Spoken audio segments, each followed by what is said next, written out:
with my colleagues in both parties to get the American Victims of Terror Compensation Act and the September 11th Day of Remembrance Act passed and signed into law.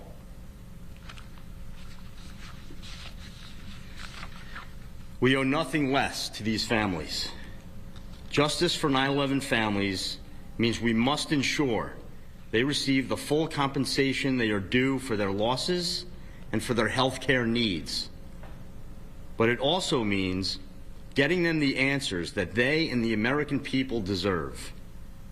The video filmed by Saudi intelligence agent Omar al-Bayoumi, only just made public, that appears to show him casing the Capitol at the same time that the 9/11 attacks were being planned out, is incredibly disturbing and raises new questions about the number of and extent to which Saudi officials were involved in the September 11th terrorist attacks.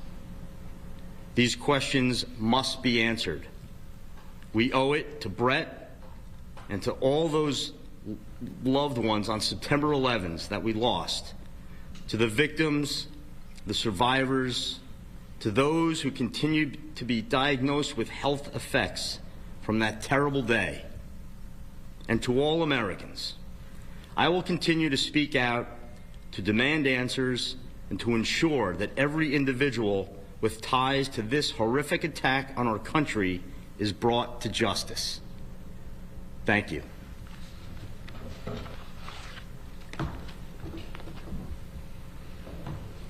Thank you, Dennis. We thank the words from Congressman Lawler. You know, as we stand here today, surrounded by family members of those who died horrifically and tragically in the World Trade Center, the Pentagon, and the flight in Shanksville, Pennsylvania, we're no longer searching for words of, you're in our thoughts and prayers. We're no longer looking for to be coddled or comfort. We stand here pissed off.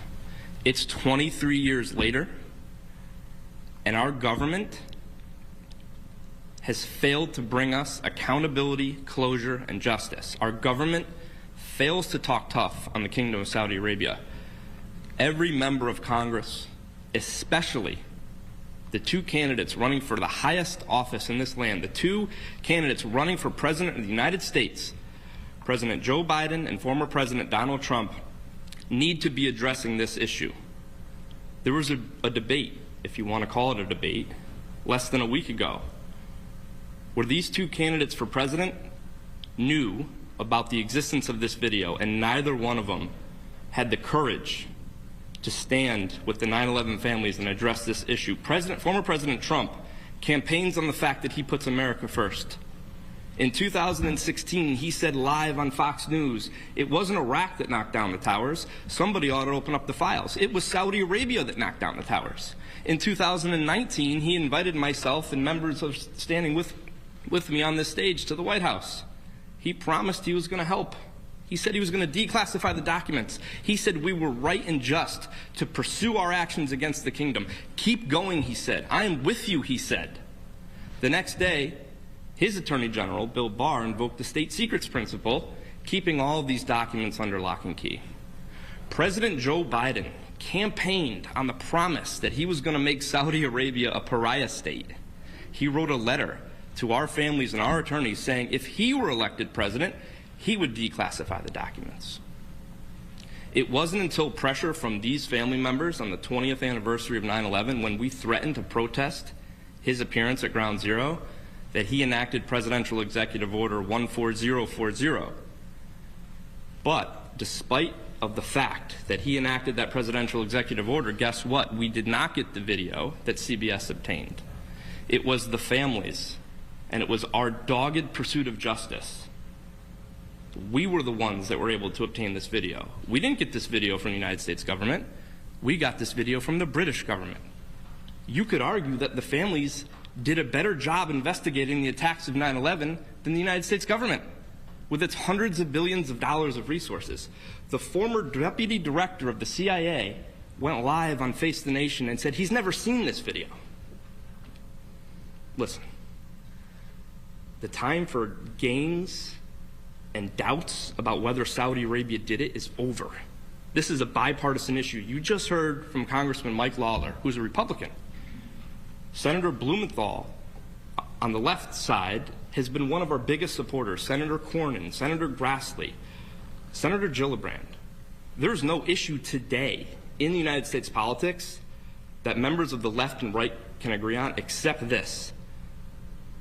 And it's unconscionable that the two candidates for President of the United States are refusing to address this issue. They'd rather bury their heads in the sand than come out and stand with these 9/11 family members. It's been 23 years, and we're no longer looking for words of comfort. We're looking for justice, and we're looking for a champion who's going to put America first.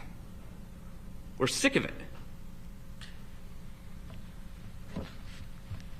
I won't say anything else before I start swearing, but I think Dennis had a couple comments. Yeah, I just wanted to share my personal comments.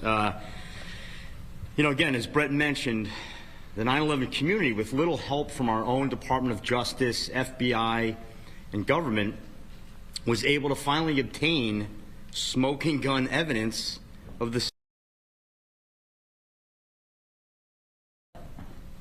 But now is the time for President Biden, former President Donald Trump, Congress, and the Senate to help us obtain justice, accountability, and closure from those who perpetrated the largest mass murder on American soil. In just the past week, President Biden stated that we are the United States of America. There is nothing we cannot achieve when we stand together. Then, the next day, he said, we are the United States of America. We bow to no one. Well, we've been bowing to the Kingdom of Saudi Arabia for the past 23 years. We've allowed them to get away with murdering 3,000 innocent Americans, murdering our Navy servicemen in Pensacola, Florida, murdering and dismembering a Washington Post reporter, ruin our institution of professional golf, manipulate our economy and presidential elections. President Biden also, in his speech last evening, talked about the January 6th protesters. They were held accountable for their actions that day, but not the people and government that actually tried to blow up the Capitol and kill everyone in it. It's bizarre. It's mind-boggling. My family and I took a tour of the Capitol building just 2 weeks ago. You cannot replace that building, the history there, nor the lives that would have been lost. There's a beautiful plaque memorial in the Capitol building honoring the heroes of Flight 93. These heroes, our loved ones, the first responders that are still dying from 9/11 related illness, deserve more than plaques and memorials. They deserve justice, accountability, and closure. The innocent Americans who were murdered on that horrific day would have done anything to get out of those buildings and planes. We're calling on our president, former President Donald Trump, all of our leaders and representatives in Washington to stand together, do something, and finally end this cat and mouse game, this national nightmare that we've been living for the last 23 years. Bring it to an end. We've been through enough. Thank you.